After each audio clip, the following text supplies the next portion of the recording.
everybody, and welcome to the Zelda Universe podcast. I'm your host, Cody, and I'm here with a new host today. Hello, Kelly. Hi, everybody. My name's Kelly. I'm the editor. So, you may know Kelly from the credits section of this podcast. She's been our head editor for this run of podcasts, and now she's going to host with me because she's got some great ideas. She actually wanted to rename the podcast. Nope. Which I think is... It's a lie. It's a lie. Don't listen to Cody, everybody. Everybody. She was like... Nope. She was like, I have a great idea. I know you don't know who I am, but Cody get... is a liar. Cody is a liar. Just trust me on this. You all know how Cody is. You don't know me, but you can trust me. It's okay. Cody's a liar. So, Twilight Princess... Kelly was like, hey, you remember Twilight Princess? Cody, you know how there's those people in Twilight Princess? I am going to edit you out of this podcast, Cody. I swear. I am going to edit you out of this podcast. So there's people in Twilight Princess, and Kelly was like, hey, what's the name of that group that meets in Telma's bar? We could name the podcast after them. And we were like, oh yes, The Resistance. The Resistance is a great name for a podcast if you're Bernie Sanders. But maybe not for the Zelda Universe podcast. Guys, I made a mistake. I made a mistake. I really did. And what is happening right now is that Cody is taking this mistake that had been buried into the earth, and he keeps unearthing it and trying to shove it in my face. And I'm not going to let him get to me. Because I have the power to edit him out of the podcast. Just remember that. So yeah, I'm here with American Idol winner Kelly Clarkson. That is not my name. I'm here with American Idol winner Kelly Clarkson, and we've got a great show for you today. We actually have a Zelda announcement. It's not very often that we have a Zelda game announcement.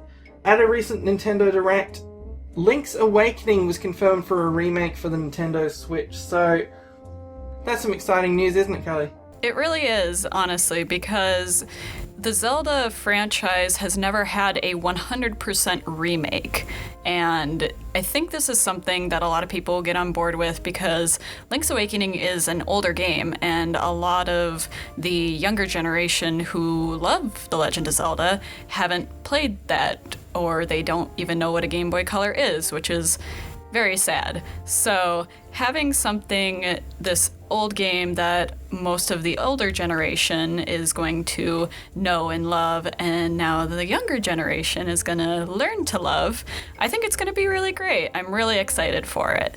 We're going to have some stuff later talking about Link's Awakening, but you'll be hearing it over the course of the next few months, I imagine, because we don't get new Zelda games very often. Zelda Universe isn't going to have much new to discuss apart from this for a while, so look forward to a bunch of Link's Awakening discussion. We also have some news that Reggie Fils-Aimé, president of Nintendo of America, has retired and is being replaced by Doug Bowser, which has made everyone on the internet very happy. Well, they're sad that Reggie's gone, but they're really happy that the president of Nintendo is called Bowser. So the Twitter comedians are out in force at the moment making Bowser jokes. I don't know if it will last as long as the Nintendo Wii jokes lasted after that name got announced, but, you know, we'll see. So, we've got a good show lined up for you today. I'll give you a bit of a rundown. First up, we're going to have a Link's Awakening remake segment from Brian. And then we're going to get some ZU updates from Anne. And then Hyrule Away from Hyrule by Randy. He's going to talk about Zelda fashion in other games. Then we've got community news by RealmWings, our youngest contributor at the moment. And we've got a Chuggaaconroy interview. The great interviewer Cody is in fact there to interview Chuggaaconroy, so I think that will be a great time. After that, we have RealmWings once again. RealmWings is back. You may have missed him for like the 10 minutes in between, but don't worry, he's back for a new segment on Spirit Tracks. Is it the worst Zelda game of all time? We'll find out. And then that'll be the end of the episode, and we'll roll with some credits and perhaps some bloopers. I cannot confirm nor deny there will be bloopers. I'm gonna get the editor to go and add in some bloopers, so it should be good.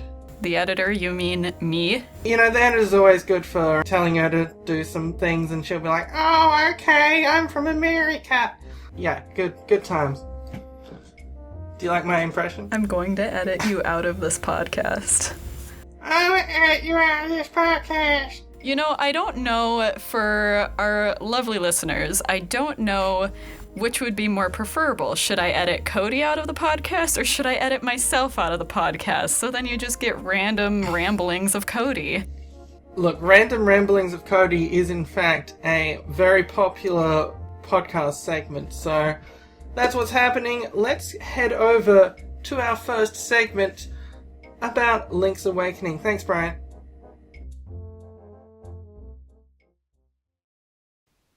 A minute and 36 seconds. That's how long I was awestruck and smiling like a goofball during the end of Nintendo's latest Direct. For those of you that aren't aware, Nintendo held a Direct on February 13th, 2019, that showed off a bunch of amazing new games, but none of them compared to the grand finale. The trailer started off with a ship sailing on a dark and stormy night, waves crashing up against the boat, and the camera pans to our hero, Link, who's trying to hold together the ship from capsizing, when suddenly a lightning bolt crashes down onto the ship and the screen fades to white. Then we see the iconic Windfish's egg atop Mount Tamaranch and the music starts to play. Finally, a title appears and we officially confirm that a remake of Link's Awakening is coming to the Nintendo Switch later in 2019. We're introduced to the gorgeous new art style that looks like if A Link Between Worlds was actually created by Disney and Pixar, and all of the familiar locales around Mabe's village. So much has remained the same, and it seems like this remake is going to stay true to the original while feeling new and refreshing. Some eagle-eyed viewers would have seen that the shield Link is carrying in the trailer is more akin to the Hylian shield rather than the shield from the original. While I welcome the new changes that Nintendo are creating, there are a few things from the original that I wish to see in the remake. Now, this may be a given considering the Nintendo Switch's technology and the limitations of the Game Boy, but I would love to see an updated user interface.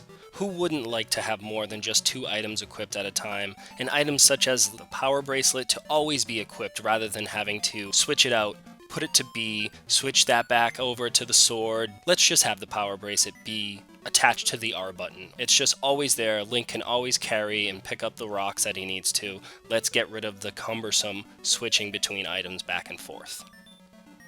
Another possible given, but I wanted to see it anyways, is that I hope Nintendo keeps the dungeon design the same as the original game. The layouts of the dungeons can be a little obtuse, and it adds a certain layer of difficulty to the game that would be lost if there were signs or hints showing you exactly where to go. Having to circle around the same areas, trying to figure out which wall you need to bomb, adds a little bit of exploration to Link's Awakening. And this is especially true in Eagle Tower later in the game, with the iron ball that you're carrying around and the pillars. For those of you that have played the original, understand exactly what I am talking about. And for those of you that haven't, well, good luck. Speaking of dungeons, why not include the Color Dungeon from Link's Awakening DX?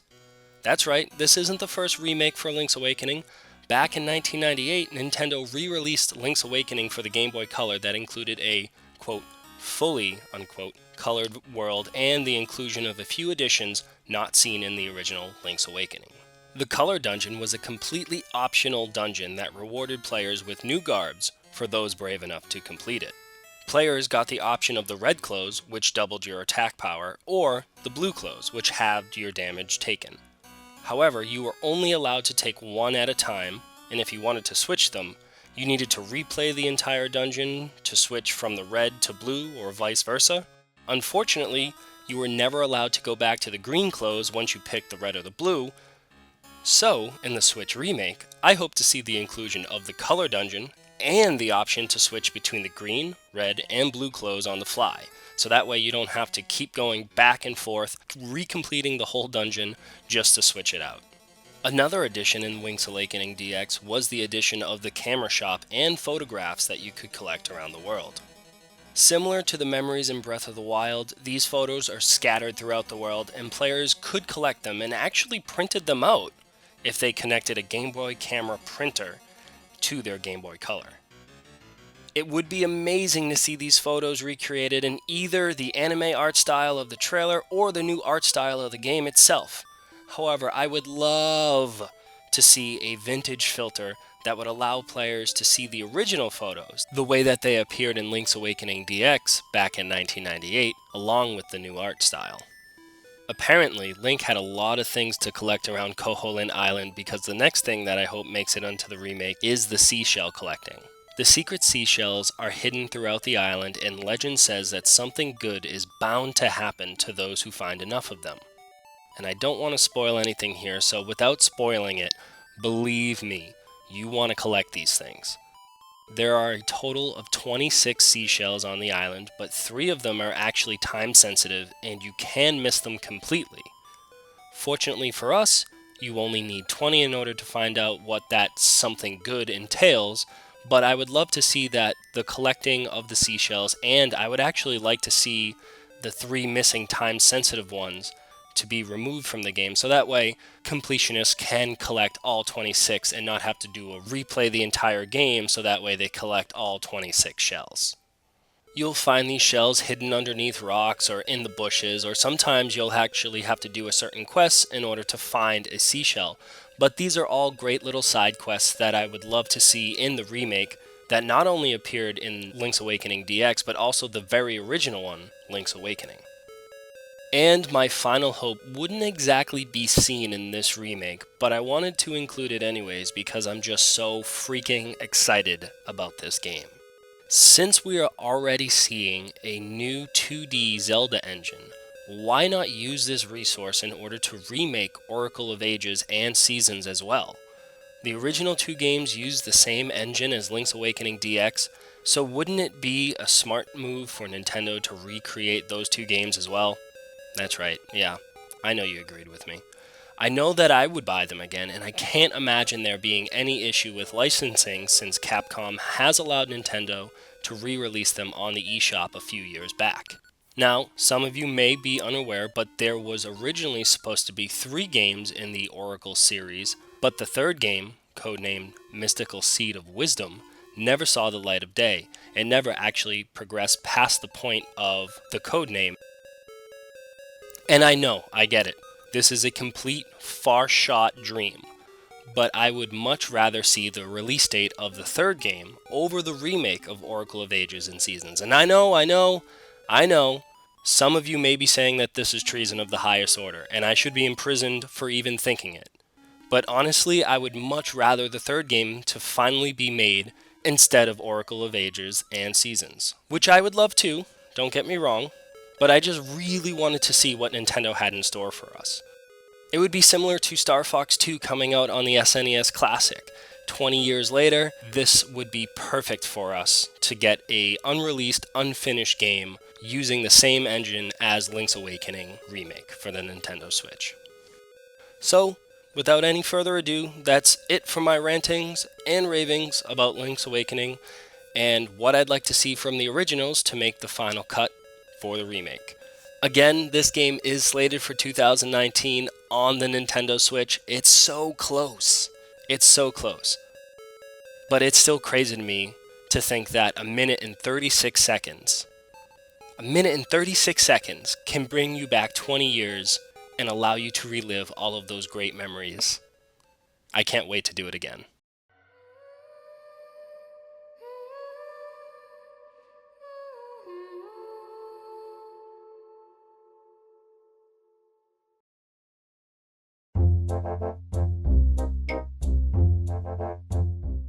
Thanks, Brian. I personally agree on Oracle of Ages and Seasons getting a remake because I honestly never got to finish those games. I lost the cartridge when I was but a young lad and never rebought them. And same, honestly, goes for Link's Awakening. I never beat it, so no spoilers, please. That's a good point. Oracle of Ages and Oracle of Seasons, very good Zelda games. You can dig a lot of holes with that shovel. Yep. Which is just, it's just fun on its own. Like, just forget about progress. Just dig all the holes on a screen, leave the screen, come back. The screen's empty for you to dig some holes once again. Yeah, I definitely did that when I was a kid. I would literally start from one corner, go up, and then back down, and then back up, and then back down, and just dig every single plot of land that I possibly could dig. And then I would leave the screen, and then I'd come back, and I'd be like, darn, somebody filled all these holes. I guess I should just dig holes again. So that's how I spent my younger years. And, people wonder why I never finished those games. It was probably because of that. Look, Link's Awakening, it's gonna be good. Speaking of things that are gonna be good, here's Anne to tell us about good things. Do you like my segue? No! Oh, you do a segue then. Go ahead. Go. Well, I was going to say something along the lines that Link's Awakening was going to be a great update to the series. And then, speaking of updates, here's Anne to tell us about the latest Zelda universe updates. That's a good segue too. I think that one's better. Welcome to ZU Updates. I'm the Zelda Anne, or just Anne for short, and I'm here to bring you some exciting news. First off, ZU is holding an Ocarina of Time 20th anniversary panel at PAX East at the end of March. I remember when I was a young girl playing this game, and I still can't believe that it is 20 years old. Time does fly when you're having fun, especially playing something as fantastic as Ocarina of Time. As for our Twitch team, we gave a warm welcome to Joshua Lindquist, who launched his new show, The Adventure of Joshua. He plays adventure games, both at Zelda and otherwise. He started with a classic, A Link to the Past. Streams are live Wednesday nights at 8 p.m. Pacific Time. If you are wanting some fun and laughs, I highly recommend coming and watching him. In honor of ZU friend Chuggaaconroy's new Phantom Hourglass Let's Play, ZU's Columns team dedicated the week of February 11th to this game. He will be interviewed by Cody later in this podcast episode. I am Anne, and that's all the news we have at this time. We'll see you next time here on ZU Updates, where the Triforce continually shines.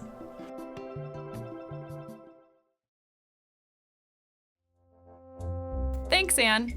Hey, Cody. Hello. Question for you. Have you ever dressed your character up as Link or Zelda in any video game? Well, the Wii U version of Bayonetta, and it might be on the Switch as well, I haven't played that version, got a bunch of options for Nintendo characters, Peach or Mario or Link, and they all look very strange because Bayonetta has body proportions that are not human. Yeah, they're not very realistic. Her legs are like 8 times the height of her torso. Yeah, it's fun times, but I did a little bit of that, maybe a bit of World of Warcraft or whatever, getting some characters that, some matching designs that look similar. What about you? Well, honestly, I don't really have very many games where I can dress my character up in, specific clothing, I guess I would say, other than, what the game provided. But I'm actually going to be getting Skyrim for my Switch, and I'll probably buy the Link skin. I'm going to Japan in April, and I have a 16-hour flight. So I decided I could either play Dark Souls and torment everybody on the plane, because I rage at video games, or I could play Skyrim and go on a fun adventure and hopefully not bother anybody on this 16-hour plane ride. So I chose that. That does sound like a good choice, though that would be pretty good on the 16-hour plane ride to be woken up by someone who threw their Switch at the wall. Well, I could imagine, because I'm going to be honest, I rage hard at video games if I am not doing well, because I always blame myself. It's not the game that's doing the wrong, it is me that is doing the wrong. You're the wrong. I am the wrong.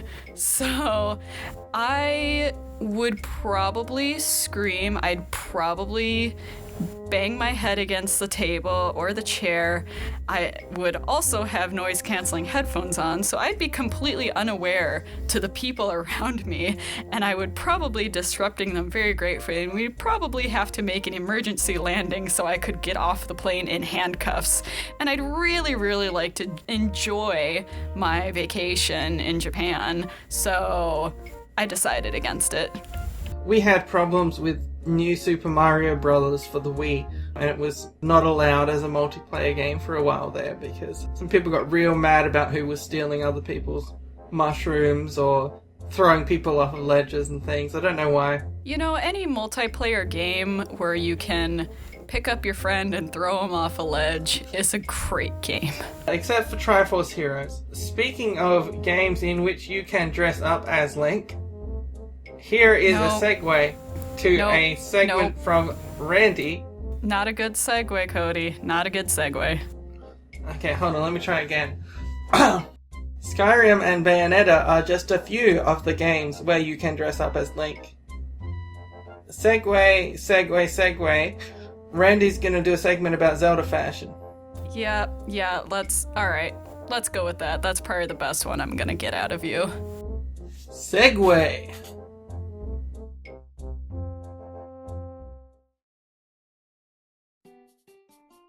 Hello, and thank you for joining me on the podcast today. I'm Randy, and this is my segment, Hyrule Away From Home, where I like to talk about The Legend of Zelda and how it kind of weasels its way into other games and how other games take influence from it, in more literal terms, less just kind of influence and more just direct reference. Today we'll be talking about that Hyrule haute couture, the fashion of Hyrule, and kind of how you can see that in other games. I don't know about you, but I consider myself the sort of video game fashionista.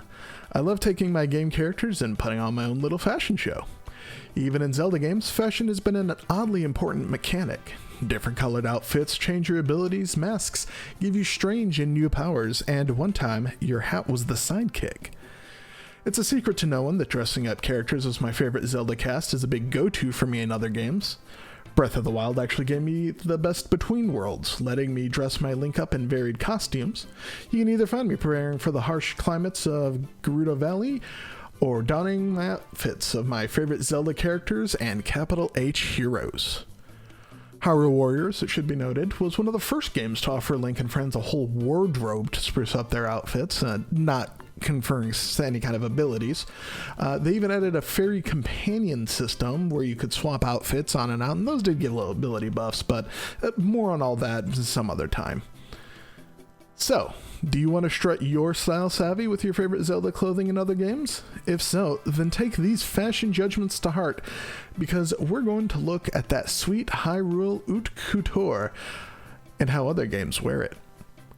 Mies have proven very flexible with outfits and costumes. You can dress up as Link and friends in a variety of games, like Street Pass Plaza, Miitopia, Nintendo Land, Mario Kart 8, and even Smash Brothers. It should come as no surprise how much this feature works for someone like me. It's great being able to make yourself into a new hero or Zelda incarnation and fight it out with the real deal. Or if you're like me, you'll maybe make these twisted, unnerving doppelgangers of the actual characters meant solely to be defeated lest they replace the true characters forevermore. Dressing up is incredibly fun, but sometimes it's too difficult to pick any one favorite outfit to go with. Mario Kart 8 has some seemingly random amiibo unlocks, and you can unlock them based on who you scan. Link, of course, is one of the available costumes. He snags you a sweet racer suit for your Mii. And honestly, this one's a little bit less well put together than others. It tries to give you this kind of, I'm the hero, but also I'm in a racing tracksuit.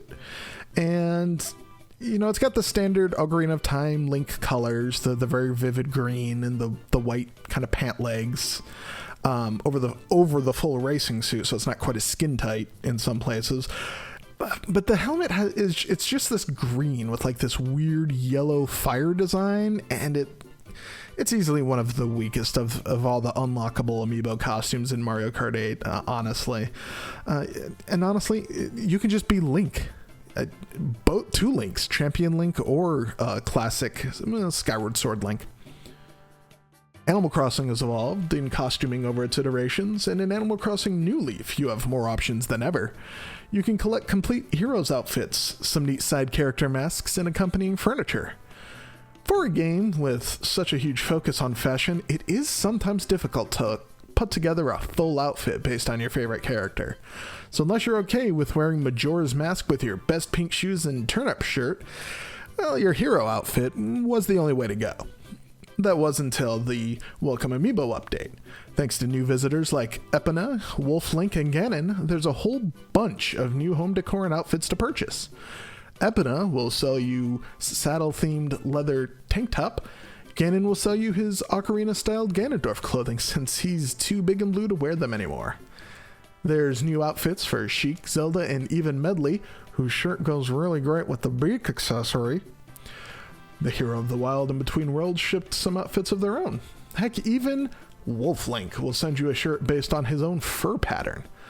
All in all, the update brought a ton of amazing Zelda content to a game that I thought I was done playing. It's exciting to see what more we might see in the upcoming Animal Crossing for Switch. In Super Mario Maker, any of the Zelda amiibo up through Wolf Link would score you an exclusive 8-bit costume to use in the original Mario Bros. Levels.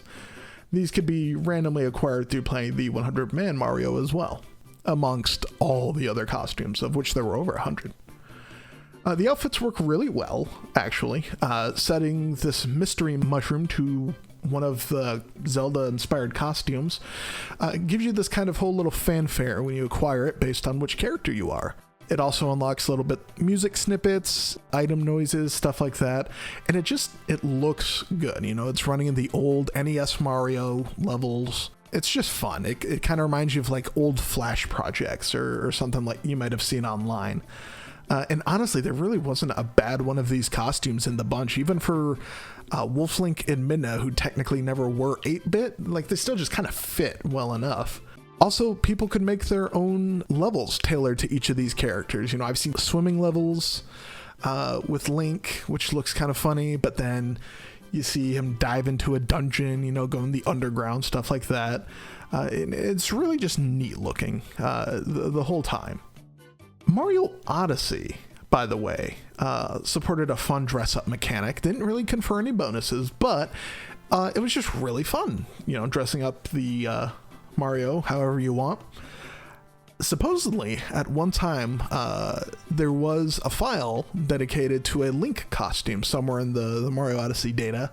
However, that outfit never got pushed live, so we really haven't seen if and when that's ever going to happen. But honestly, even just the idea of it kind of makes sense. Like, there should have been more costumes you can wear based on various Nintendo characters. And if you want to make them all amiibo unlocks, that's fine. They're just costumes. They don't do anything. But, you know, regardless, I'd love to see him walking around as Kirby or Sheik or Zelda. You know, he already wore the wedding dress for Peach. So hopefully next time we'll see a little bit more of a fashion line for our favorite dopey plumber. In the 3DS sleeper hit Style Savvy, any Zelda series amiibo unlocks a Triforce pattern and a Champion's Tunic shirt. Tunic can be colored however you want, a feature sadly missing from Breath of the Wild. Maybe now you'll go back and check out that portable fashion show? Arguably, unlocking costumes is the best use of amiibo to date. In Miitopia, any Link, Ganon, Zelda, or Sheik amiibo will give you corresponding outfits to dress you and your friends to wear around the goofy fantasy world. In Kirby Robobot, you can equip Kirby with specific copy abilities corresponding to each Zelda character. Now, Link gives you the sword ability, Ganon gives you poison, and such and such.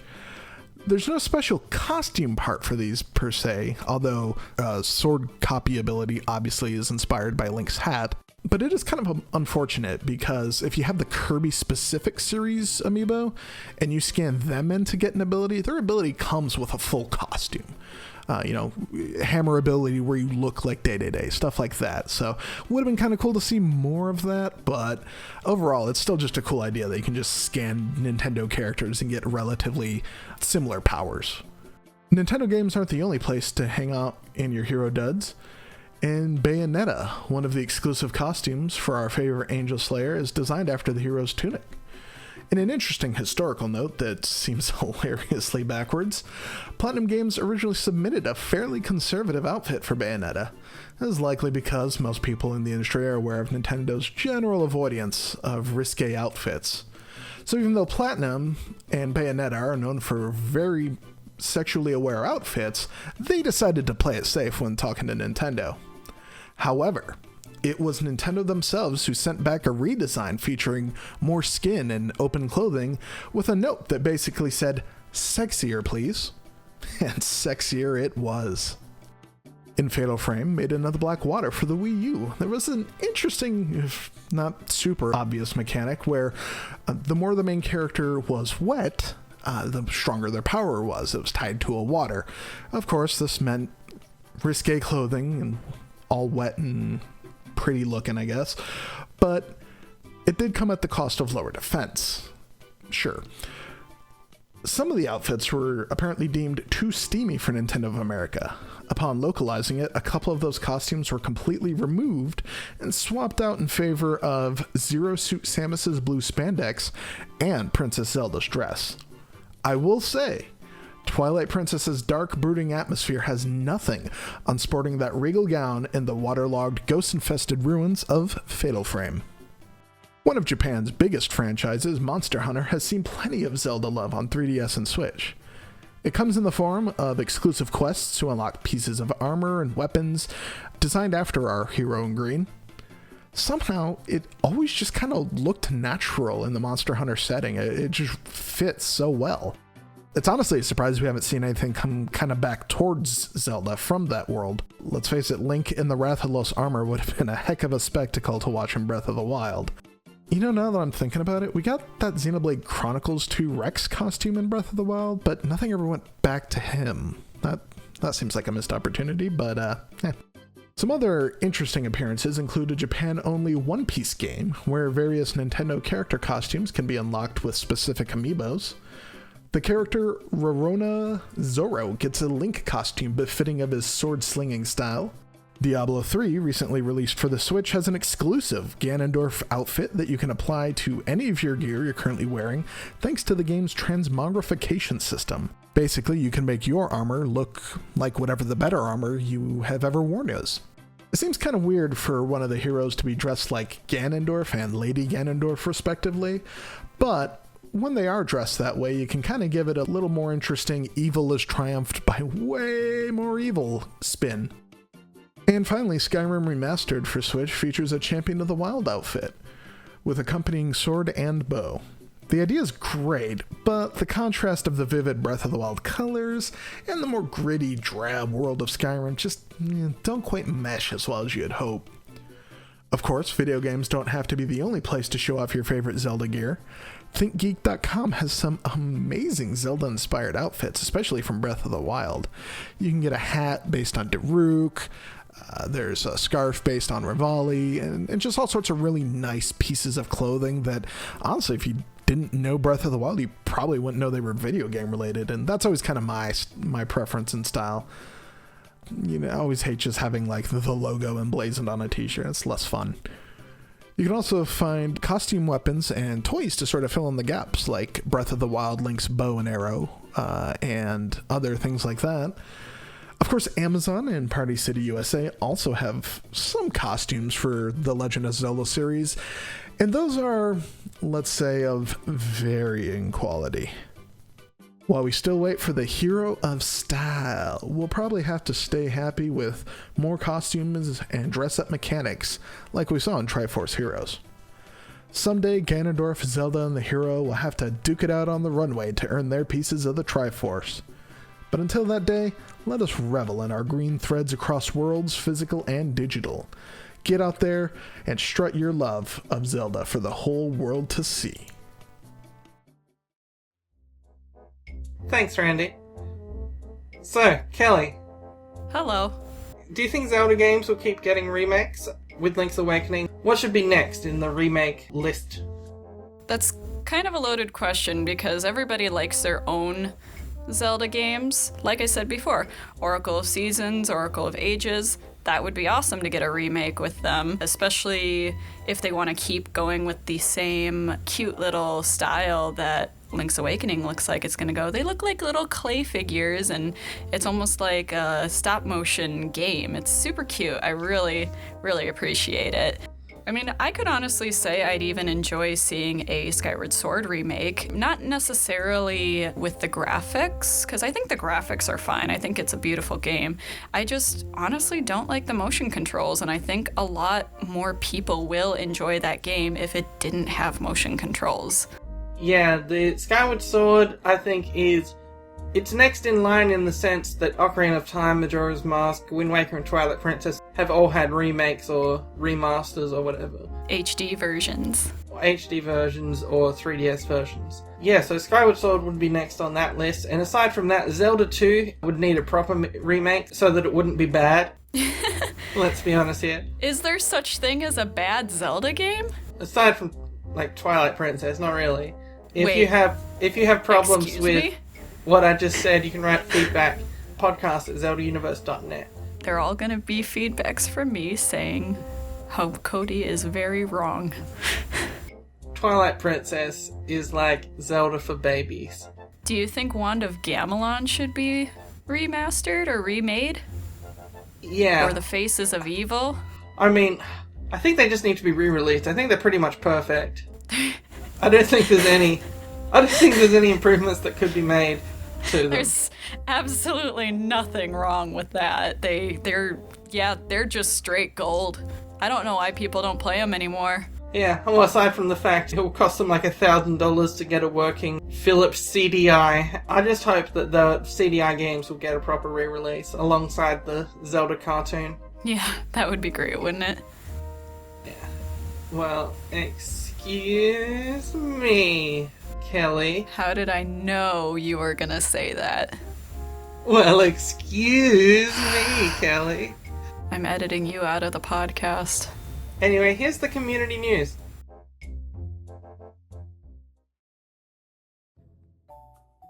Hello, Zelda Universe. Even if you're not a member of ZU yet, I'm lumping you in with everyone who is because you will be a ZUer when my crusade for ZU arrives in your hometown and forces you to sign up.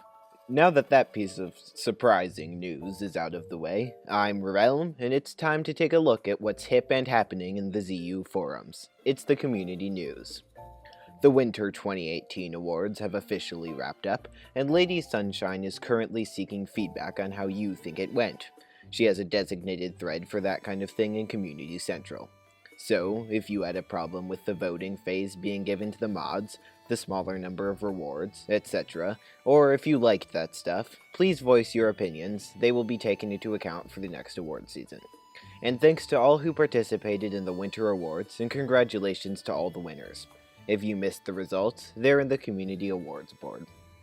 Former Overlord of the Roleplay Guild and Eternal Overlord over Digimon, Ruki is February's ZUer of the month. Our community has some really great things to say about Ruki, so let's take a gander at a couple of those things, shall we? Former ZU Forums administrator, and former ZUcast host and dictator Malia says, albeit uncensored, "She's one of my best friends, and for very good reason. She's loyal, kind, generous, fierce, understanding, beautiful, take a no bull shabby, easy to talk to, fun to gossip with, super fun to have a salty spite, banana, talks with XD, and overall just a really talented and driven sweetheart whom I look to very often for support and love and friendship. You know, she and I have been D&Ding together for 4 years? Maybe 5 soon? By all rights, we should be sick of each other, but we're not. We still ping each other and gossip and share ideas and get carried away in our fantasy world of Dungeons & Dragons. Because she's the best goddamn rogue, and I'm her Tinkerer Yee-boy. Life lesson. When you and another person can survive the apocalypse of a terrible, awful, unworthy dungeon master and a fake asteroid friend, you know you're gonna be BFFs forever. All in all, I feng shui love her so much. Leah, such foul typing fingers, but such kind words. Current RPG mod Seobam says, Ruki is awesome. She put up with me during my cringy noob phase, which honestly hasn't quite ended, and has been very helpful in RPG even after retirement. She's been very patient with me as I've tried to get the hang of modding, and seeing these comments reminds me that I still have a long way to go. She definitely deserves this. Thanks for everything, Ruki. Indeed, many members expressed their appreciation for Ruki's time as forum staff, and while I haven't had the pleasure of talking with her much myself, I feel safe in agreeing with that sentiment wholeheartedly. We here at the ZUBC hope that you've had a wonderful month, Ruki, and we look forward to seeing more of your RPs. Speaking of former staff, it is with a heavy heart that I inform you that ZU's resident turtle, JP the Neurotic, has stepped down from his post as mod of general gaming. He's still crawling around on the forums though, so please watch your step and do not let him fall onto his back. Our Zelda section remains active, probably because Zelda isn't the site name and people assume it's important. The recent announcement of a Link's Awakening remake for the Nintendo Switch immediately spawned a thread dedicated to discussion of the new-ish game in modern Zelda. If you want to complain about the art style like a boring person, that's the place to do it. Also in modern Zelda, new member The Ginger has revived an effort to determine both the in-game and real-world equivalent recipes for the Gyarados much-talked-about Noble Pursuit beverage from Breath of the Wild. While I am personally not yet of legal drinking age in my native USA, I am intrigued by this thread, and I recommend that everyone try and join in this real-world quest for a mythical drink. Over in theorizing, ZU veteran GameToss continues to debunk the absurd Zelda theories plastered all over YouTube in his thread, GameToss and Friends vs. YouTube. If you yourself have ever gone near those YouTube theories, you'll want to stop off in GameToss's thread and cleanse yourself. And if you are a Zelda theorist yourself, feel free to jump in on the debunking action. 2 special events are underway in Community Central as of reporting. The first is the 3rd ZU Fitness Challenge, which provides interested participants with rotating lists of daily rules and routines for improving one's overall health and well-being. The challenge is non-competitive and highly rewarding, so even if you aren't signed up, feel free to take the call and improve yourself today. The event officially runs until March 2nd, although the weekly list will continue to be available for your reference. The other special event is the 2nd annual Guess That ZUer game. The 15 participants each submitted one fact about themselves, and then they must match the fact to the participant. There are 2 rounds of guessing. After the first one, Lady Sunshine provides the participants' initial score, which they can use to modify their guesses at their own peril. The event actually ended a few days ago, but I thought you should know that it happened because it looks like a blast. Congratulations to RPG veterans and funny people Siratan and Sacred Sturgeon for winning the first ever role-play Creative Corner tournament with their interesting RP about an angel and a pirate on a quest to steal some treasure. Speaking of the Creative Corner, the January/February writing contest is currently finishing up. The theme, as reported last episode, is Hidden Beneath the Ocean, so if it's still February, get your votes in. And, if you are a visual artist, you might still have time to enter the January/February Visual Art Contest, whose theme is Your Average Day. Visit the Creative Corner for more information and/or to get involved. I think I've been talking for a while now, but I can't leave you without mentioning another victim of Cody's machinations, Goron Mario, better known as Solcitor. For a couple of hours on February 12th, Cody changed Goron Mario's name to I love the end of eras but not camels. I think it's best that we not question Cody's apparent camel obsession, but we must stand up for our username rights. Actually, I gotta go now. I have a feeling Cody just changed my name to Camel Wings or something. I'm RealmWings, and this has been your Zelda Universe Community News. If you have any news you want me to report, let either myself or Eslo Spirit know. And I'll see you later in this podcast episode for some serious Spirit Tracks talk. Bye for now.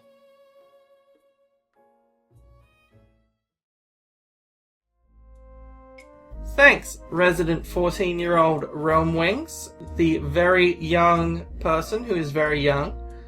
So Cody, I heard you recently interviewed a very special guest and friend of yours. Tell me more about that. That's right, I interviewed special guest and friend of the site, Chuggaaconroy, a popular YouTuber with 1.2 million subscribers. He likes to do Nintendo games. Currently he's doing a Let's Play of Phantom Hourglass. And here is Chuggaaconroy. Hello everybody and welcome to the Cody Zone. My name's Cody and I'm here with Chuggaaconroy. Wow, you actually remember my second A. That's right, it's Chuggaaconroy is his name. I understand you got it from like a random name generator or something? Yeah, when I was 8 years old, and I had no idea that it would end up, following me this long. Was that, what were you playing, like Habbo Hotel or Neopets or RuneScape or something? What's this from? CartoonNetwork.com. CartoonNetwork.com. Yep.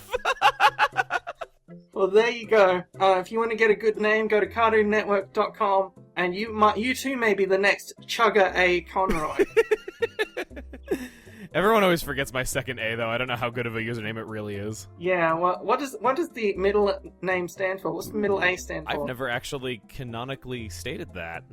I just realized. Ooh. Never made that officially canon. Exclusive interview right here. What is the A in Chuggaaconroy? I don't know, but it might be the most neglected A of all time, even more so than the A that goes before Game of Thrones. Well, it's a mystery. You can leave your ideas. A mystery. Yeah. Because it's got the letter A in it.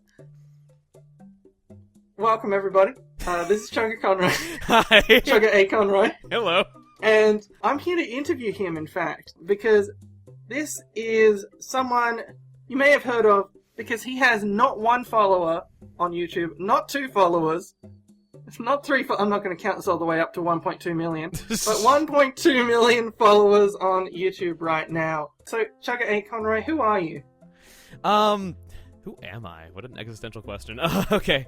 Yeah, I make Let's Play videos on YouTube, do all sorts of Nintendo games, and, yeah, I've done a few Zelda games before as well, and I'm just really a big fan of a lot of different game series. So you do Let's Plays is your main thing that you do. You've been branching off into a few other things like panels and at conventions and this kind of thing, but the main thing you do is Let's Plays. Yeah, we do a live game show at different conventions. We also have our charity event, the Coliseum, which happened for the first time this year with the Zeldathon people. Ooh. And yeah, we just kind of make internet videos of people talking about video games. That's kind of the most general sense that I can describe it as, because our game show is also video game themed. And so something that I've always been interested in is that you're really big into YouTube, but you've never really moved into this Twitch space, really, even though it's the most, for a lot of gaming channels, it's sort of taken over as the main type of gaming content. Is there a reason for that? Do you just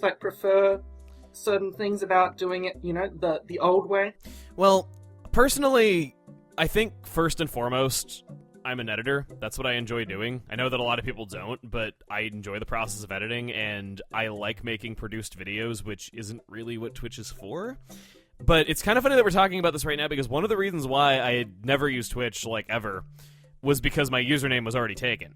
I had the roughest time getting a hold of my username, where every time I tried getting in touch with them or seeing if I could get somebody to hand it over, it would just end in failure every time. But eventually, finally, recently, my username was actually switched back over to me, so I have it now. I haven't decided if I'm going to do anything with it or when, but that's the main reason why I haven't really used Twitch, was just not having my username, and any attempts to get it were just not working. And you didn't want to switch your middle name? You didn't want to be Chuggaaconroy or anything? That might have been such a good idea, and I didn't think of it. So, how did you get involved with Zelda Universe, and when was that? Well, I'd been a user of Zelda Universe since before making videos. I used it as a resource, and it's been around since 2003, I'm wanting to say? The site's been around since, about 2001 or 2002, but it sort of took off a few years after that. Yeah, I'd been a user, maybe not like an active user though, but I lurked and used it as a resource plenty of times, and read threads there as well, some of the articles and theories that have been presented, which I think has always been one of the site's strong suits and where it has a lot of its roots. And when I was getting ready to make my first Zelda videos, when I was, just starting out, I went onto the forums and I found you as the administrator who was online at the time, and I messaged you asking if I could have some help planning things out from an expert, and immediately you were just all, the rest is history, I guess. Now you're Your accolades have been very interesting to follow since that day, because I had no idea what kind of life that I was getting involved in at that stage. Yeah, that's they call it the Cody zone. Everything that you have some kind of, for those of you that have followed Cody since the early days of Zelda Universe having a YouTube channel, or even before that, like, Cody Davies is like the Kramer of the internet, I think, where he has some kind of wacky scheme that, like, nobody thinks will ever work, where it's like, one week it's like, I'm gonna be a reality TV show star, and then the next week, oh, I'm gonna get elected to Congress, and, like, you have no idea, like, where he's getting these ideas, and yet they all just kind of work out for him somehow. Yeah, look, that's a great title, the Kramer of the internet. It's almost as good as the one YouTube comment that I'll treasure forever that said, "You're the Jay-Z of Minecraft," which, look, it's just, that's I want to frame that on my wall, that I'm the Jay-Z of Minecraft. I don't know what it means, but it's real good. So, yeah, like, we've known each other since, like, when did you do that Wind Waker Let's Play? That was 2009, I think, end of 2009. 2009, so it's your longest ongoing Let's Play that you haven't finished, is it? I think it might actually be the most overdue bonus video. For those that don't know, one of my things is a lot of my early series, I promised bonus videos where I'm like, okay, we'll go over all these topics that we never have, and then I never did that, and even though I've been perfectly fine with doing bonus videos for the last 5 or 6 years, people still love telling me I'm awful at bonus videos. Yeah, it's great times. You got a few bonus videos around, because you've done 5 Zelda games on your channel: Wind Waker, Majora's Mask, Link's Awakening, Skyward Sword, and Okami. and you've got a few bonus videos between Wind Waker. I think Okami still has some, doesn't it? Yeah, it does. And ouch, nobody remembers Okami Den, but okay. Oh, I guess. Okay, I'll count Okami Den. Half a Zelda game. It's half a Zelda game. Speaking of your Zelda Let's Plays, like, what are your thoughts on them now? Are there any that are sort of like a favorite that you think you did real well, or ones that you're sort of think that, maybe you could have done better, or anything like that? I'll say straight up, nobody likes their own early videos, and Wind Waker is kind of in that zone for me. It feels like that line of what counts as early videos just keeps moving forward and forward and forward as time goes by. I mean, my definition of early videos, I think, is before the limit switched from 11 minutes. It's probably my definition of your early videos. Wind Waker was 11 minutes, so... do you feel like that impacted on your Wind Waker Let's Play? Because I know you redid your Earthbound one, feeling that you skipped a bunch of content because you didn't like the 11-minute limit.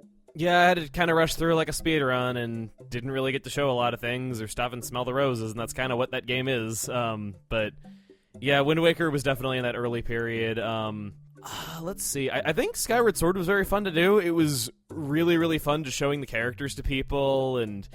I guess just kind of exploring the world, telling the story, and, exploring the side plots, because I really tried to work in a lot of minor NPC dialogue of, what's going on in these people's lives and trying to give everybody, the spotlight as much as I could, because that game, I think, definitely excels in its characters and side quests. I will say that I admittedly, I guess beyond the era that I consider early videos, I'm not that big of a fan of my Link's Awakening videos, actually. I don't think that it was really that good of a fit for me in the end, but... I don't know, I guess some people liked it. Yeah, well, I think it's interesting. I mean, thematically, it's similar to Majora's Mask in a lot of ways. So I think there's interesting stuff to cover there, but do you feel like do you have a general distinction between, like, your 3D videos and 2D game videos, or early, like, games from before the 2000 and after, or anything like that? Like, is there any particular, like, era that you think, oh, I do well in these kinds of games? I feel like more often than not, it's the story-driven games that tend to work better for me. Maybe I just get really into, like, telling the story. Maybe I get really into re-experiencing the story myself. I'm not really sure why, but it's something that I have noticed with time is that I tend to do better with more story-driven experiences. So, do you think that Skyward Sword, since your Let's Play of it, I think Breath of the Wild was released after your Let's Play of it, was it? Or was it around the same time? It was in the middle. Yeah, I was about 2/3 done with the game, and then Breath of the Wild was released. It's kind of funny. I came off recording one night, and then I got an email from Nintendo that was completely unexpected. It's like, hi, just to confirm, you are okay with receiving a Nintendo Switch and Breath of the Wild tomorrow? And I'm like, excuse me? And, like, this was over a month before the Switch was even going to be released, and there was no hint that they were going to do this before.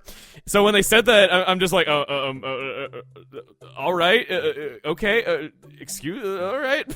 And then I responded back to that email, and I'm like, I mean, yes, if that's what you intend, I can definitely accept that, and, you know, I'd be happy to. And they're just like, okay, you know, thank you for, like, all you do, and, like, thank you for, you know, representing our games on YouTube and all that. And I'm just like, all right, thank you. And I was just, like, so over the moon that, like, Nintendo had emailed me about something like that I went back and recorded, like, 5 more videos with the newfound energy I had.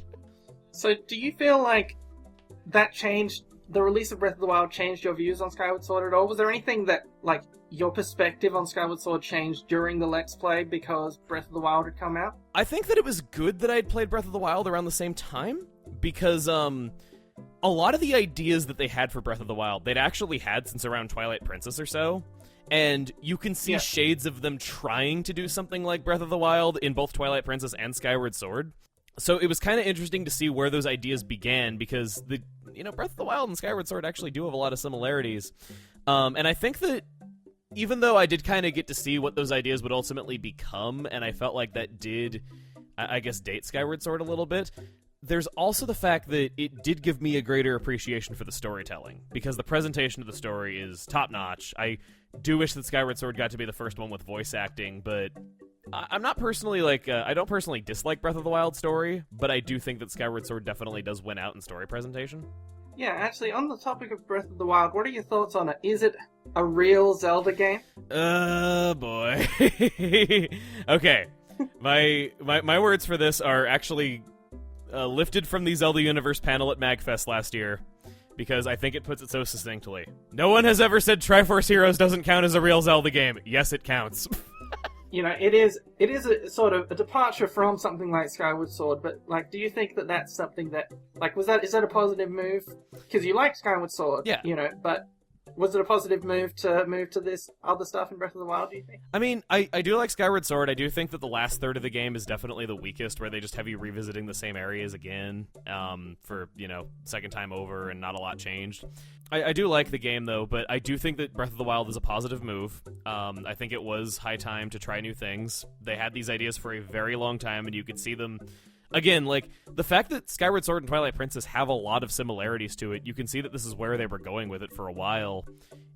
And, you know, where do you really draw the line of it has to have not more than this many new ideas to not count as a new Zelda game, when a lot of the ideas in Breath of the Wild all existed before, just not really at the same time. And I also think that Breath of the Wild is the most like Zelda 1 of any game since Zelda 1.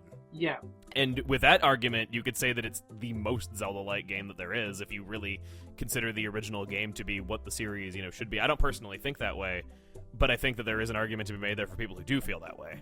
Yeah, it's really interesting what Breath of the Wild has done. Do you think, in terms of the next Zelda game, in terms of Zelda 2020 or whatever, what do you think, like, what should be capped and what should be dropped? Where do you think the Zelda series should go in the future? Okay.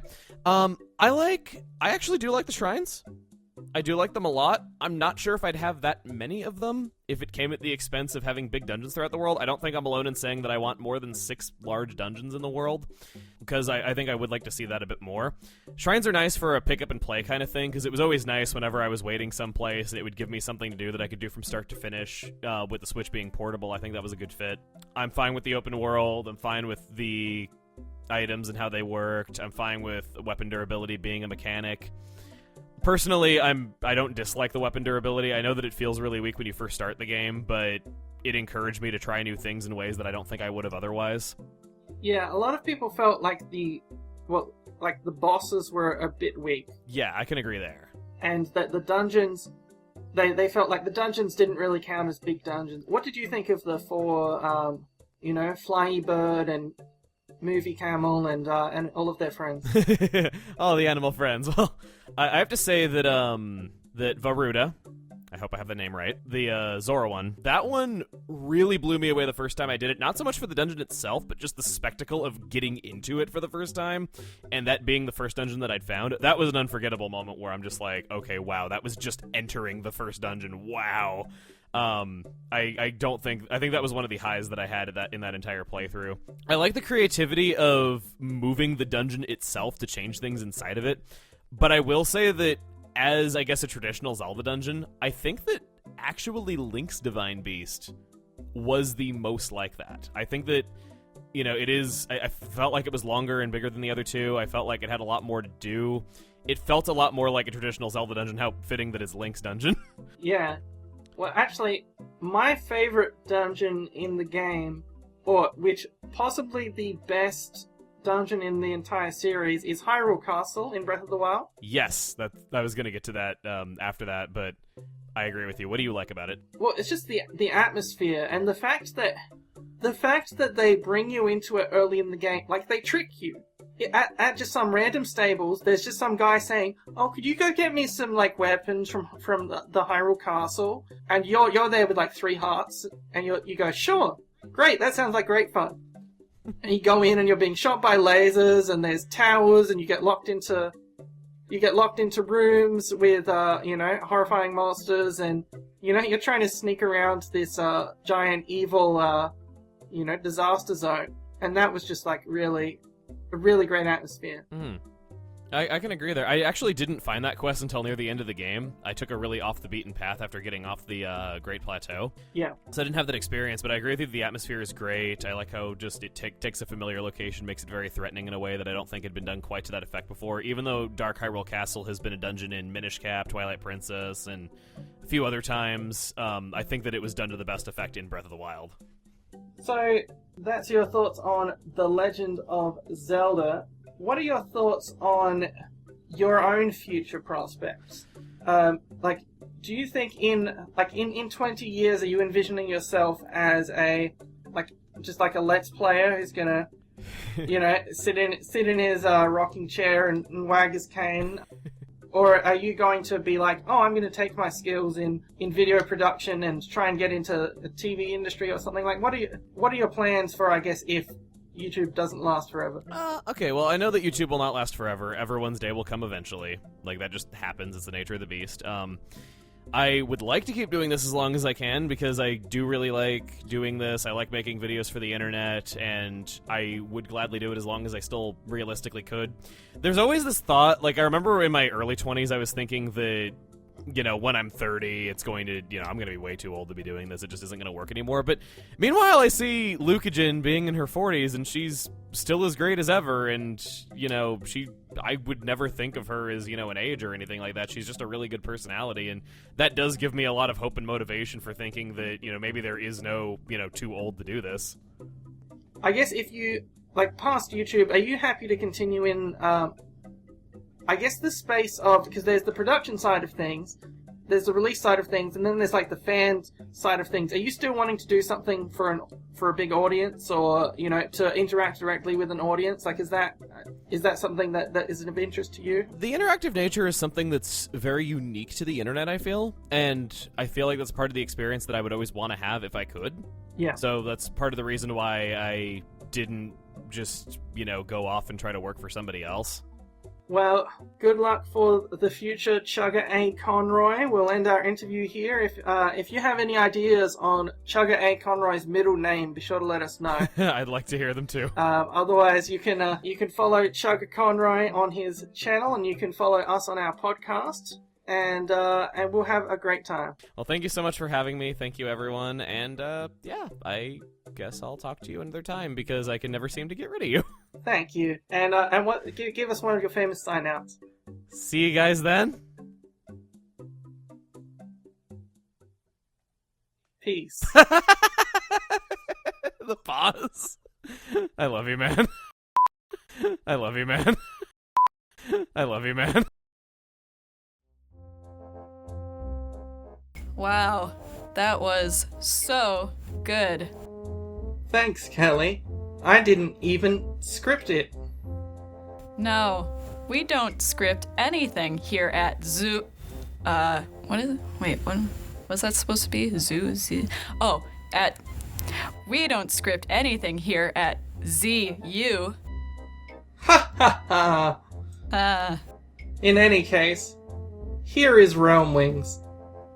He has more segments than he has years of his life. Because he's young. And he's got multiple segments on the podcast. I'm just explaining the joke to people. Why? Why are you like this? Okay, so the joke is, so there's RealmWings, right? RealmWings, he's young. He's a baby. He was born like when Breath of the Wild came out. And here he is.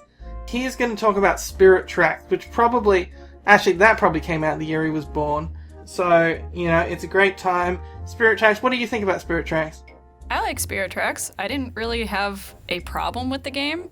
It wasn't a bad game, but it also wasn't a great game.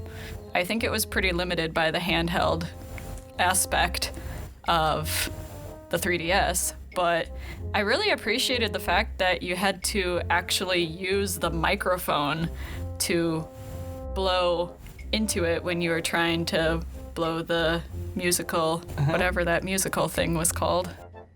What was it called? Flute? The guitar? Flute? The pan flute. Pan flute? Is that what it is? I'm Googling it right now, hang on. It's a pan flute. It's a flute. It's a spirit flute. It's a spirit flute. None of us were right, Cody. None of us were right. Flute. It's a spirit flute. It literally says spirit flute. It says it resembles a pan flute, but it is a spirit flute. Sure, yeah, but look, Link's train isn't technically a train, it's like a ghost train, but it's still, that doesn't make it not a train. And so, here is RealmWings with a segment on Spirit Tracks.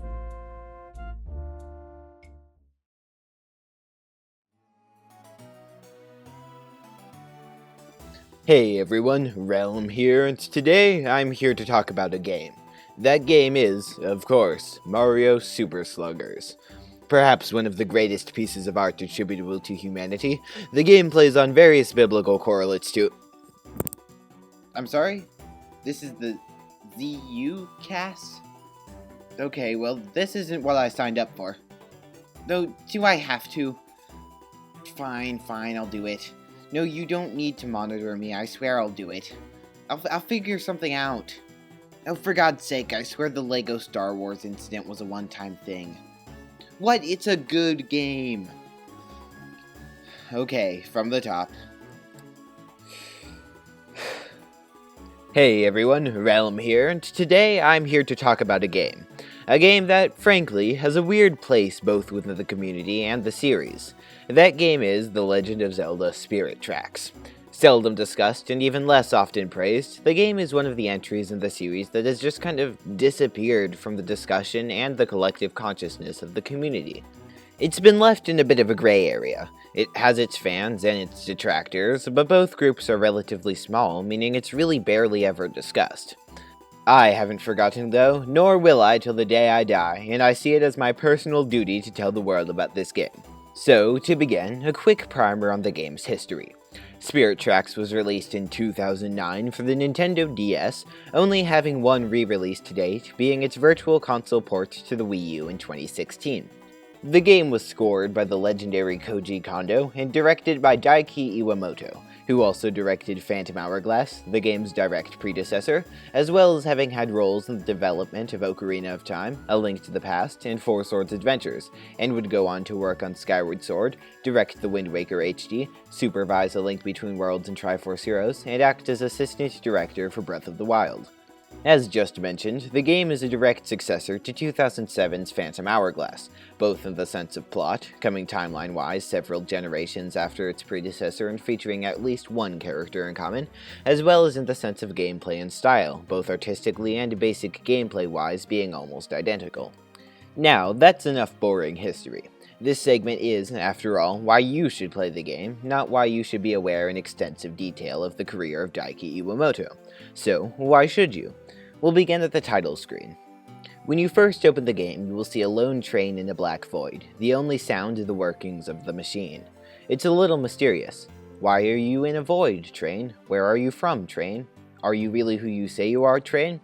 Anyway, as the locomotive continues on, you see a pinprick of light, which becomes a spot, which becomes bigger and bigger until the train is within it. Then, as the light falls away, you see the world, and your eyes follow Link and Zelda's out onto it, as a theme that is so quintessentially Zelda begins to play. Now, it may seem weird to dwell on this tiny scene for so long, but it really captures what I think is so special about this game. Even with its limited resources, the game makes you want to explore, even more than many Zeldas that came after it, and rewards you for it. Its world really isn't all that big, but it makes you want to just see that next town, stop at that next station. If you play straight through the game following only the main quests, you really miss so much. There are countless things you'll never experience that are just so interesting and fun, but you never even know. What I love about this game is that it presents you with a very initially shallow-seeming experience, but is able to deepen beyond what anyone might expect if given the opportunity. And it's in this way that we come to the game's world. Spirit Tracks has 4 main regions, or realms, being forest, snow, ocean, and fire, visited in that order, with a 5th sub-realm within the ocean realm being sand. Each realm contains 1 dungeon, 1 sanctuary, which is functionally a mini-dungeon, 1 main village, 2 in the case of the forest realm, none in the case of the sand realm, and various other side areas. Most of these side areas are completely skippable in the main game, only accessible after having restored tracks to these areas with Force Gems, items received after having completed side quests. At the center of the map is the Tower of Spirits, which is oft returned to both to continue climbing following each dungeon, or simply as a convenient path between realms. Notable side areas include the Lost at Sea Station, featuring an optional dungeon known as the Lost at Sea Temple, Rabbit Land Rescue, the location where you receive the rabbit net and can visit rabbits you've previously rescued, and the Private's Hideout, featuring a fun little minigame. While the side quests in this game are too numerous to list here, rest assured that each is, while not necessarily unique, enjoyable in its own way.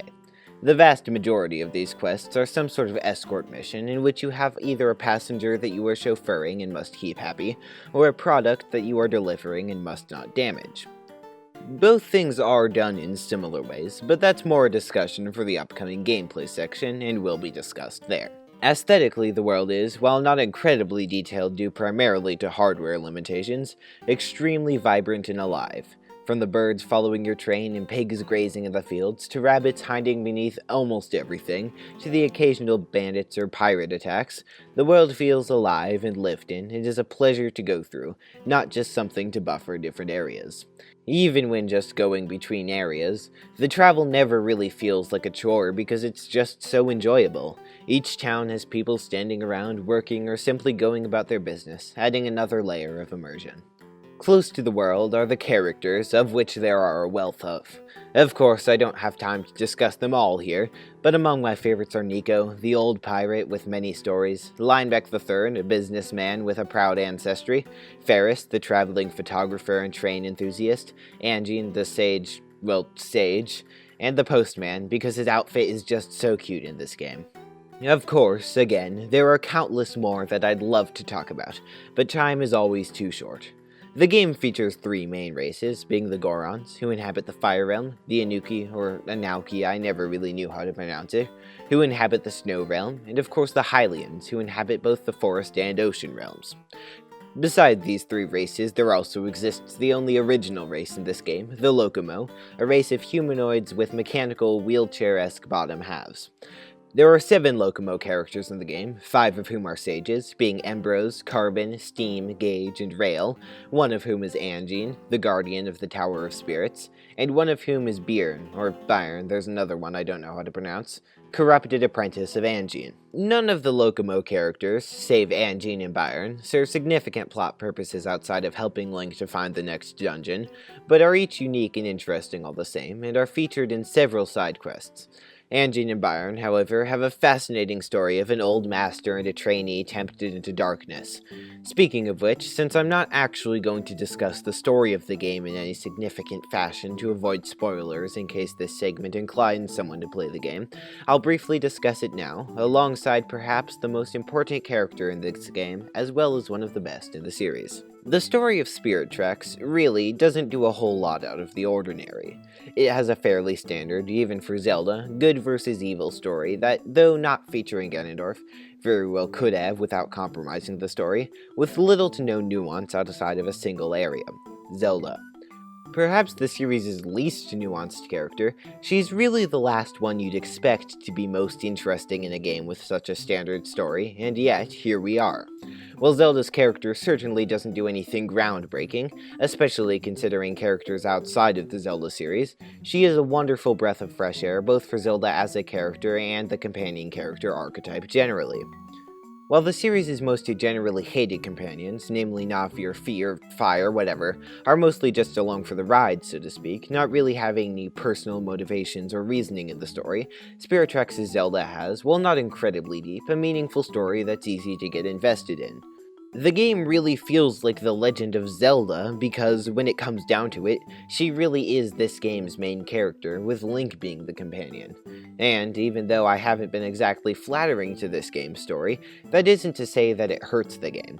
You can still very easily become invested in a story with little nuance, which is certainly true of this game. Finally, because, well, it is a game, the gameplay. To begin, the gameplay of Spirit Tracks can essentially be split up into two parts, being train and on foot. Seeing as its simplest, we'll start with the train. Being the main mode of transportation between the game's various areas, you're going to be in your train a lot. It has 4 speed levels: high, low, stop, and reverse. In normal, non-side quest play, there's really no reason to ever use low, since there are no consequences for going at the highest speed all the time. The train is also equipped with a cannon, which we'll use to ward off enemies or blow up rocks to find rupees or hearts, as well as a whistle to scare off stray livestock or enemies. The game has a wealth of train upgrades that, except for one, are completely optional. The camera in the train sections is free, which means you can look all around you in glorious 3 dimensions by dragging the stylus across the screen. While this can become occasionally frustrating when trying to track moving enemies, it is quickly mastered and rarely a problem. Enemies on and off the tracks include Bulblins, who will shoot bomb arrows at your train, Bulbos, who will simply charge directly into your train, pirate ships or tanks, which will shoot their cannons at you, and dark or armored trains, which both travel along the tracks themselves and will instantly destroy your train if you come into contact with one. There are at least several trains of these varieties in each area, and force you to plan your trips more strategically so as to not get into a sticky situation along the way. They can be slowed by your cannon, but never entirely stopped or destroyed, so you can't simply power your way through. This means that, even in the late game, train travel is a bit of a puzzle that you have to solve every time you go. Even more of a puzzle is the train gameplay in the side quest sections. In these missions, the signs that you've been seeing along the tracks indicating speeds and when to blow the whistle, among other things, suddenly have meaning. For character escort missions, you must obey laws on the tracks to a T, lest your passenger become dissatisfied with your service. For product deliveries, you have to watch your speed so as not to hit corners too fast and damage the product, but also occasionally have to try to go as fast as possible so it won't spoil. If you do play the game, I implore you to play as many of these missions as possible, because until you do, the train gameplay really never clicks. It's difficult to properly explain, but in these missions you actually feel like a conductor running a tight schedule, having to constantly micromanage the workings of your train. It's an awesome feeling to get a perfect delivery just in the nick of time. As I've said before, for me, even in the late game, train travel never became boring, but even if it does for some people, it can be lessened. While the game features no actual fast travel system, it does feature various gates around the world, unlocked with force gems, that can be used to more quickly transport you between realms. The gates don't, however, indicate easily to which location they lead, which means that to use them efficiently you have to have a good understanding of the world and locations and how best to get to your destination. Now for the so-called on-foot sections of the game. Spirit Tracks, when not on the train, has a fixed top-down camera and is effectively a 2D Zelda. Link is controlled in the relatively unconventional method of its predecessor, being placing your stylus on the lower screen and leading him with it. The stylus is used for essentially everything: sword swings, items, rolls, etc.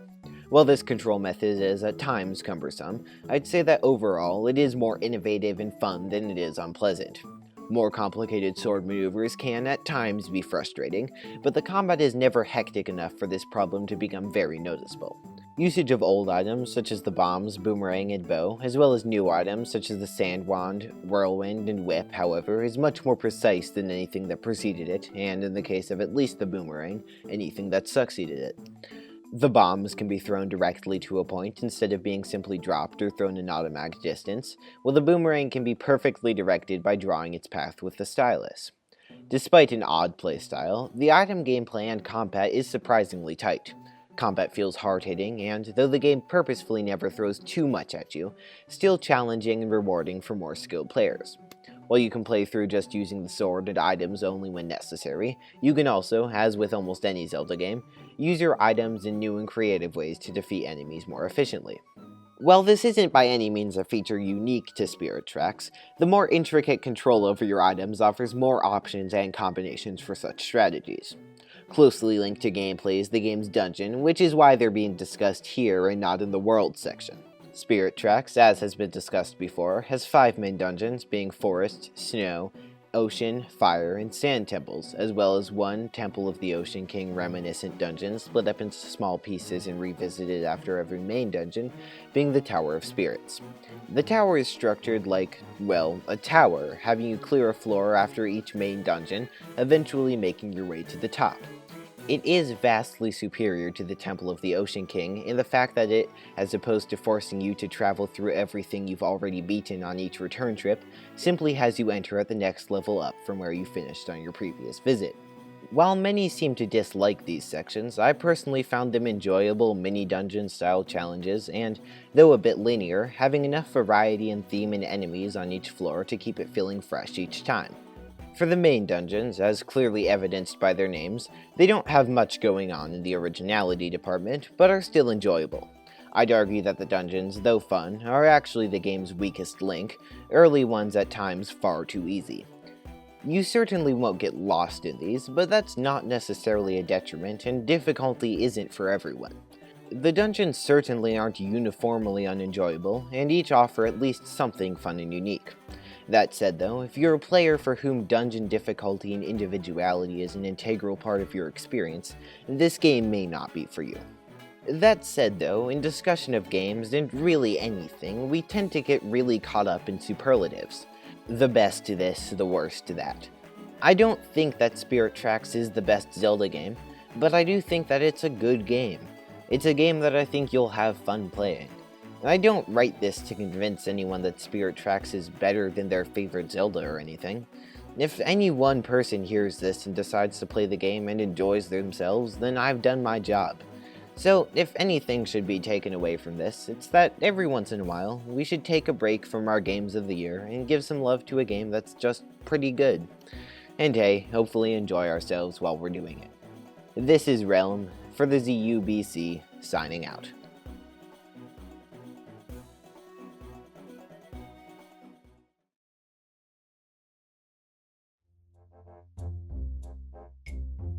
Thanks RealmWings for that segment on Spirit Tracks. Spirit Tracks is in fact like 15th out of 17 Zelda games, but it's okay, it's fine. That still makes it like an 8 out of 10. So we're coming to the end of this very exciting podcast episode. You can find us on iTunes, you can find us on Google Play, Stitcher, whatever else we've added ourselves to. So if you subscribe and leave a rating and review, etc., you probably hear that from every podcast you listen to, but that's because that's how they get popular. The algorithm decides which podcasts to show people based on who's rating and reviewing it, etc. So if you have the time, it'd be great if you did that. We have some social media presences of our own. You can find me at Magicody on Twitter. That's Magicody. I am in fact an award-winning, and by award-winning I mean I was a viral meme once. You only need to go viral once. Yeah, that's what they say. That's my motto. Kelly, where can people find you? You can find me on Twitter. My handle is Kelly the Editor, KELLYTHEEDITOR. Yeah, that's where you can find us. Please send us feedback so that we can have more feedback segments. We had a bit of feedback between episodes, but not really. You have literally said feedback like 6 times in that last sentence. Yeah, well, I'm trying to get people to give us feedback. So... But why do we need feedback? What's the point of feedback? So, you've got some feed, right? Yeah. Someone's taken it. They took it away? They took away your feed. And so what do you want to do? I want it back. Yeah, you want to get your feed back. Yeah, that Otherwise, would be nice. how are you gonna eat? I mean... That's just common sense, yeah. Taco Bell delivers now, so... That's right. We want to get our Uber Eats back. Doesn't have the same ring to it. But yeah, so if you've got feedback for us, podcast@zeldauniverse.net. We love to read it out and make fun of people and all of that kind of things. And we honestly didn't have any feedback for this segment because there wasn't enough of it. So now we have to talk about feedback on the podcast. Feedback. Because we need a lot of feedback. Feedback. I'm being forced to do this. Don't hate me. Feedback. That's the feedback song. Hope you enjoyed the show. We will leave it to the one and only Eslo Spirit to provide us with some credits, and then stick around because we do like to do bloopers at the end of these shows. So see you next time. See you guys. Thanks for having me. Don't have me on the podcast again, please. I'd really appreciate it if you guys didn't like me, so that I don't have to do this ever again. Yeah, so tell her to come back on the podcast so I can host with her again. No, please, don't subject me to this torture. See you next time. Bye!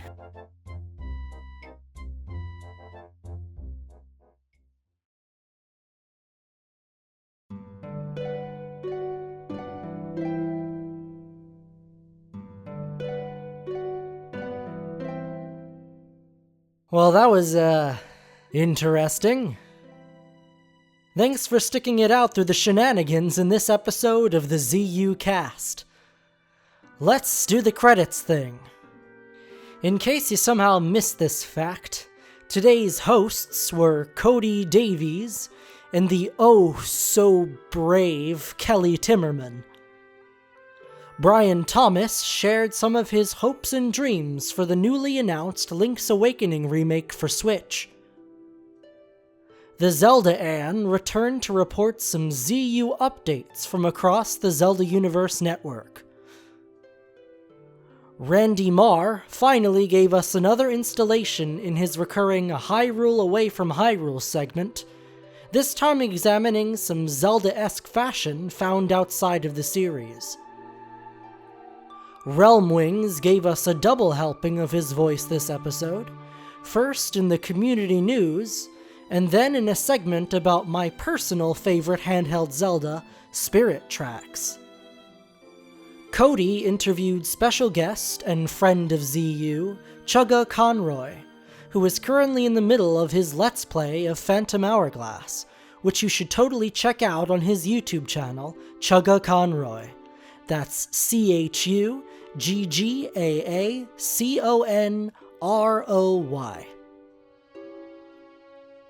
The executive producer is Eden Biskin. That's me. Cody Davies is our consulting producer, and simultaneously delightful and terrifying individual. Kelly Timmerman is our head editor, who probably hates me for throwing her into the recording booth with Cody. Brent Huckfield is our assistant editor, who works in our roundtable discussions, which will now be released alternating with these full episodes. Our public relations trio consists of Megan Negrelli, Mary Stowe, and Pietro Bucci. Joshua Lindquist is our technical advisor. Go check out his new Twitch stream on Zelda Universe TV on Wednesdays at 8 p.m. Pacific Time. Finally, super special thanks to RealmWings for creating our new planet-themed graphics. The ZUCast is a production of the ZUBC, a division of Zelda Universe. Please give us some feedback. You can do so via email, podcast@zeldauniverse.net, via the ZU forums in our ZUCast 2018 hub thread in Community Central, via social media at Zelda Universe, or on Twitch or YouTube at Zelda Universe TV. If you give us feedback, we might read it on the next episode, and weigh in on what we think of you. That's about it. Make sure to look out in the next couple of weeks for our next roundtable discussion, which will be released through exactly the same channels as this episode. I believe that roundtable moderator Peyton will be discussing combat in the Legend of Zelda series with his guests, so that should be exciting. Thanks again for listening. Eslo Spirit out.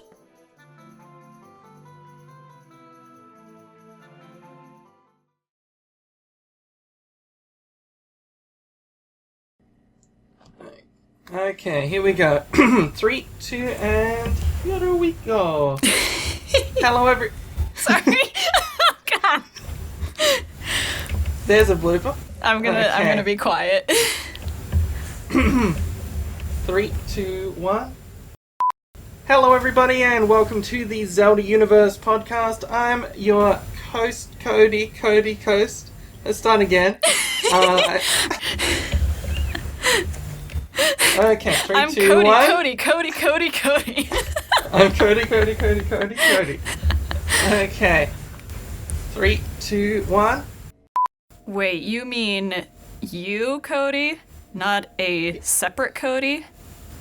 There's only one Cody. I'm like Madonna. I've just got the name Cody and everyone recognizes me. Yeah, everybody recognizes you because of that Aussie accent. Yeah, howdy. Do you recognize me now? There's a snake in my boot. Are you trying to do an American accent right now? Somebody poisoned the water hole. Alright, we're not in You're Toy Story my land. favorite deputy. I love that Toy Story is the only way you can say American words. Yeah, howdy. And I really think that should be the name of your next podcast when it's just you. And you, Cody, you should be interviewing yourself. that is a good idea. That's a fantastic idea. I'm sure we'll get Let's do it right millions now. of views. No, let's not do it right now, please. Hello, my name is Cody. I'm here jeez. interviewing American Cody. Yeah, howdy. I'm so sorry, so everybody. What I are you made a doing at the mistake. moment, Cody? I'm recording a podcast. I made What a are your mistake, everybody. What I'm are your so favorite sorry. things, Cody? I didn't I like choose to do guns and this. freedom. I didn't choose this. I was forced. I lost a bet. I made a mistake. Okay, and we can just keep this. Yeah. Don't cut. It's so much easier when it's one long solid thing. Oh my God, Cody! Cody, why? I said nothing. Why, Cody? Stop! I hate you, Cody. Thanks, Anne. Hey, Cody. Got a question for you. Hello. Hello. Hi, Cody. What is your question for me?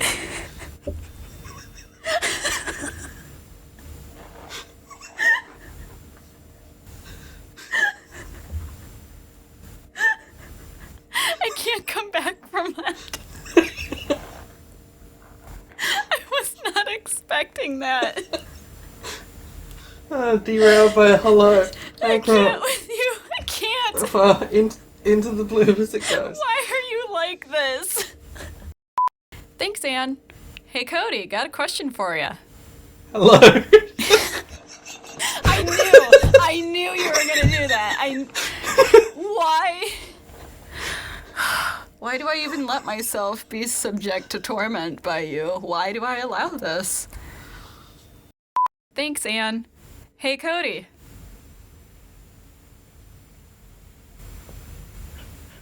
Are you kidding me right now, I'm trying Cody? not to say hello. I was expecting you to say hello this time. You know what? Hang on. I need to make a very important phone call. Ring.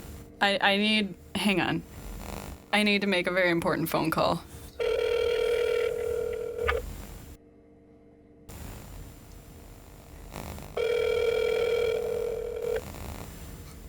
Hello?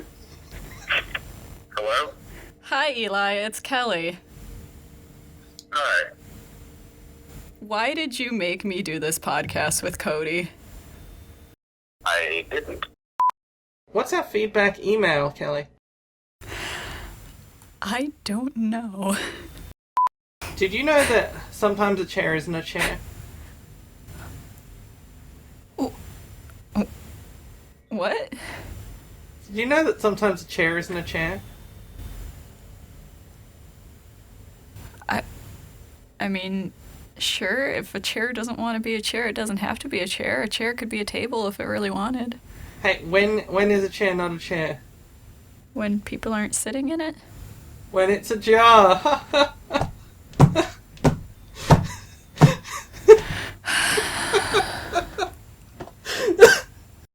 So, Cody, Hello. I heard that you had a very special guest.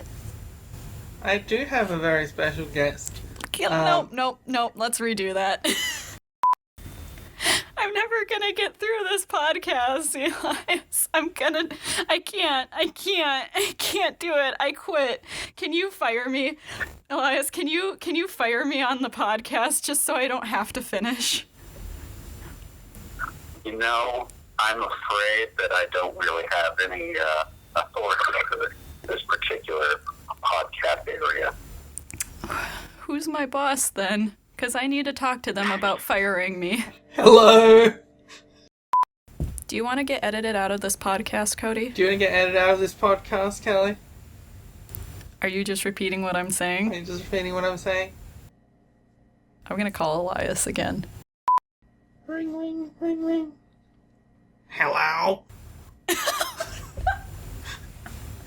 It's me, Elias. Why are you so mean? You didn't file your paperwork, Mike Wazowski. That is not Elias at all. Elias is a gentle, nice human being. Sure. Alright, go ahead. So, Cody, I heard you. Nope. Okay. I don't know if the microphone picked that up, but I just hit my head against the table because I'm so done with you. Hello, everyone, So and welcome to the Zelda Universe podcast. My name is Cody, and I'm here with Kelly. Hi, Kelly. Hi, Cody. Hello. So, Hello. welcome, How are you? Welcome, everyone, to the Zelda Universe podcast. We've got a great show lined up for you today. We got people like Brian. We got people like RealmWings. We got people like Anne. Chuggaaconroy. Chuggaaconroy, that's right, that's his name. We've got Reggie Feeds and Max, and we do not, because he's gone. He's retired. He is just retired. He's not gone. He is retired. You need to be very specific when you say that. You know, in the famous words of our editor, Kelly Clarkson, it's since you've been gone. Do you see my reference? That was a Kelly Clarkson song. That on my headset way down on the cord, there's literally a button that if you press it, turns the mic to mute. Guess what I did? In case you somehow missed this fact, today's hosts were Cody Davies and the oh-so-brave. Well, that's the fire alarm. Good going, people. Gotta go. Colonel Eggy, what's your position? Roger that. Mobilize the troops and blast the enemy with charm on my mark. Ring. Hello, is this Woody? There is a snake in my boot.